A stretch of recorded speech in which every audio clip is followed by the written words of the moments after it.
Hey guys, it's Phil Morrison. I'm a confidence coach. I'm going to talk about how I've helped out a guy with mild autism, growing confidence, and how I'm still helping him move further and further and further and keep making good progress in his life. So first of all, we had a really deep, open and honest conversation, and it turns out that he had a really similar upbringing to myself. So both his parents are lovely people, they're kind people, but basically he lacked that strong masculine role model growing up.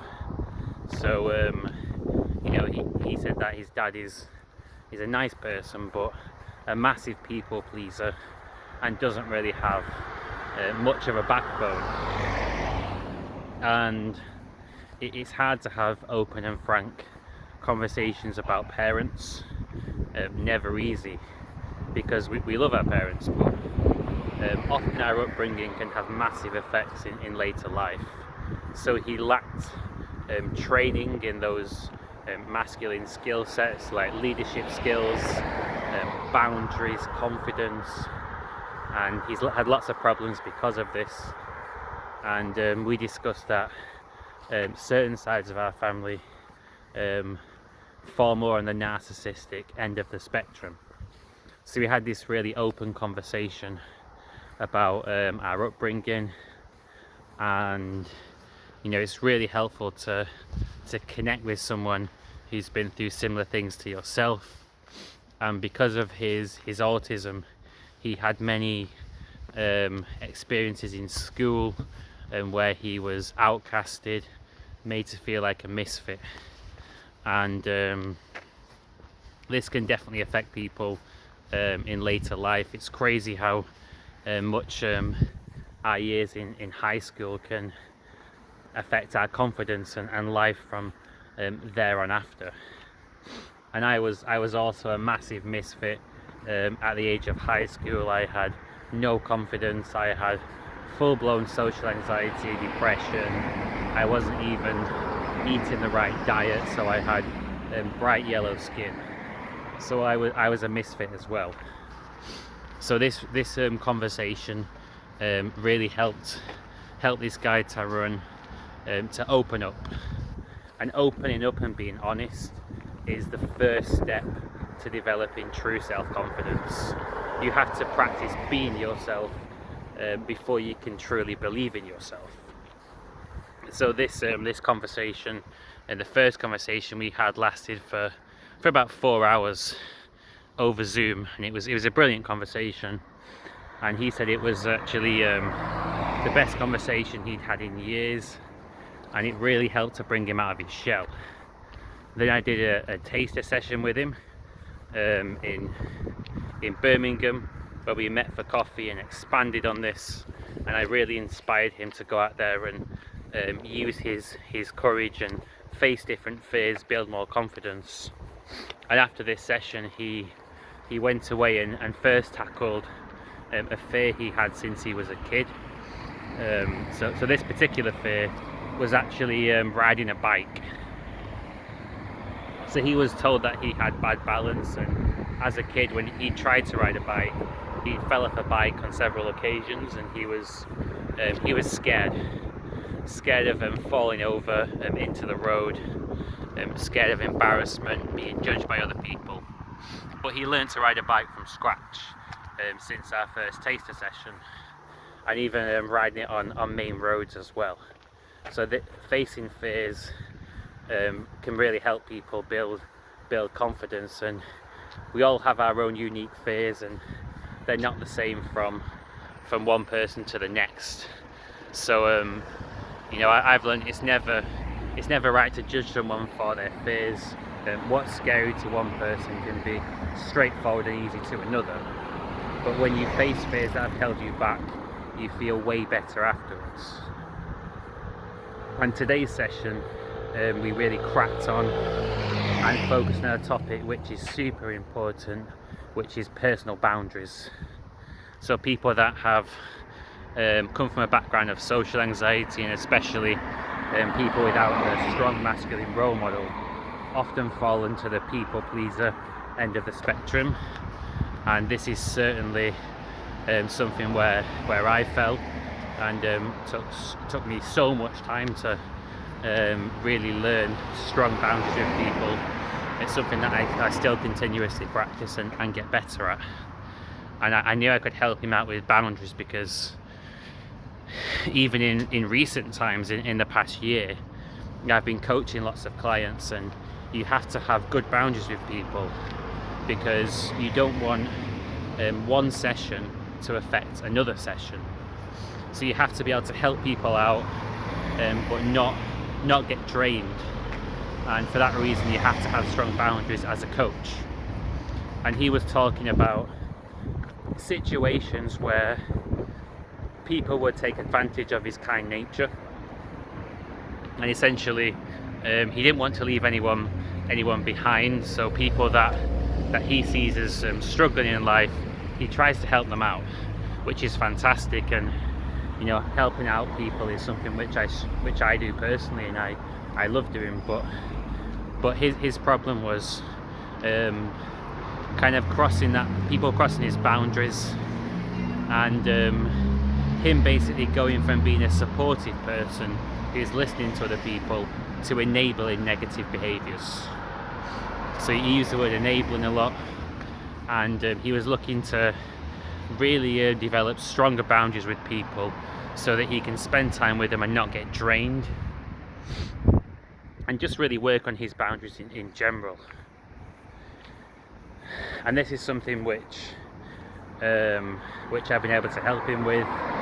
So he focused on specific situations in his personal life, which of course I will not divulge, where people had crossed boundaries, and came up with strategies to prevent that happening in the future.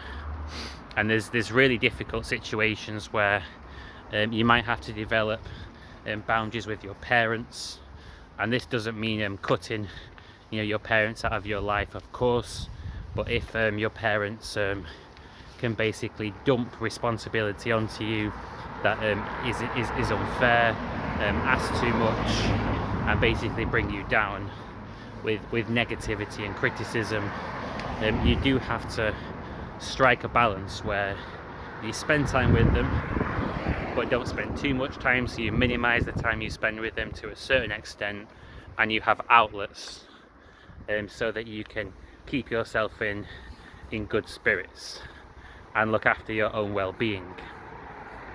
We spoke about examples where he had friends that he'd basically grown apart from, but kept in his life, even though every time he went to visit them, they would essentially drag him down. And he's found the courage to cut these people out of his life, which is a massive step forwards. And of course, in my coaching, I'm never trying to force someone to do something which isn't right for them. I'm trying to help people realize what is right for them and encourage them to do what deep down they already know they should do. So he's made that decision to cut certain people out of his life and minimize the time he's going to spend with other people in the future.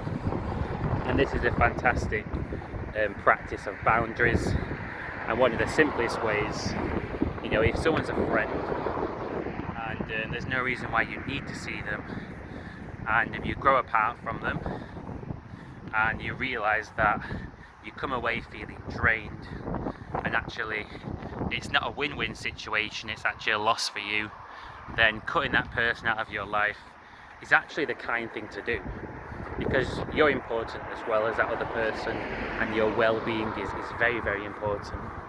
And if you look after yourself in this way, you're going to be in a better mood, which means you've got more to give to people that are going to really appreciate it. And also you're going to be in better spirits to people that actually care about you, like maybe your parents, for example, or a genuine friend. So cutting people out can actually be a really kind thing to do, and it's well within your rights to do so. And that's one of the simplest ways of putting down boundaries, to cut people out that aren't uplifting you.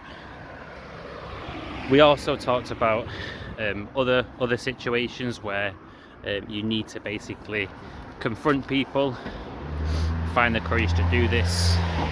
And I told him about ways in which you can challenge people if they're crossing your boundaries in a way which is not confrontational but still courageous and honest.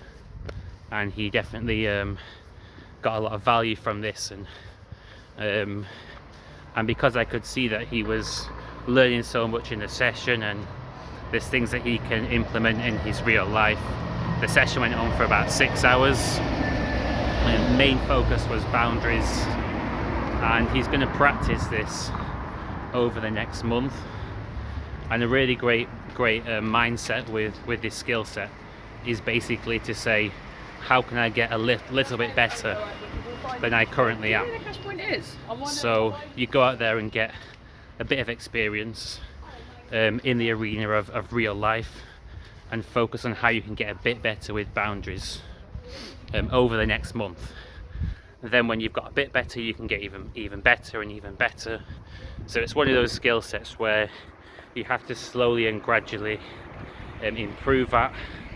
So even when you have the right strategies there, and you can find some clear and obvious ways to actually exert some boundaries, you still need to give yourself time to really master this skill set. And having the mindset of having that approach where you say to yourself, how can I get a bit better, keeps you motivated and encouraged, and it keeps you making progress. And also it's a good mindset because it means that you're going to be patient as well, because realistically you're not going to get there with skill sets like this overnight. It's exposure therapy in real life, and you incrementally improve this over time. You gradually desensitize yourself to it.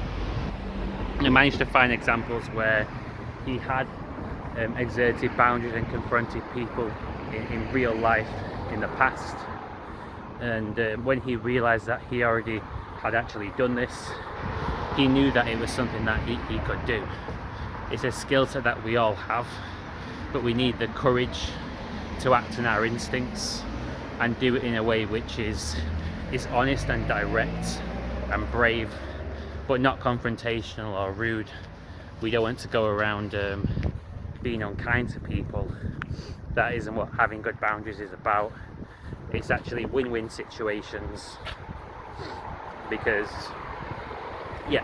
it's about being yourself in life, not letting others make you feel you have to compromise yourself, and looking after yourself so that you're in a good place. And this means that you're in a better mood in general, and you have more to give. So I'm really excited to see this guy make more and more progress. And he's also going to start doing some cardio workouts a few times every week as well as his bike stuff. So yeah, I'm excited to see him grow further and further in confidence. And I'll keep you posted on this guy's progress, and tell you about things that I'm encouraging him to do, and exactly what's working.